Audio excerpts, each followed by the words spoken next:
हर हर महादेव। जय श्री कृष्णा। हैप्पी शिवरात्रि। मुहवा से निकरत गारी नारद कहे कैला गदारी हो। मुहवा से निकलत गारी नारद कहे कैला गदारी हो। कैला गदारी नारद कैला गदारी, कैला गदारी नारद कैला गदारी। मुहवा से निकलत गारी नारद कहे कैला गदारी हो।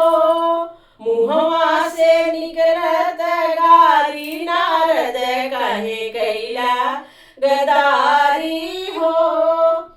कहला कि दुल्हा महादेव जी आई है, कहला कि दुल्हा महादेव जी अइले दुअर पे भिखारी नारद कहे कैला गदारी हो।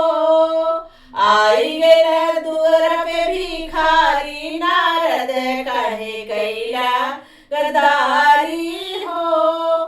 मुहवा से निकलत गारी नारद कहे कैला गदारी हो।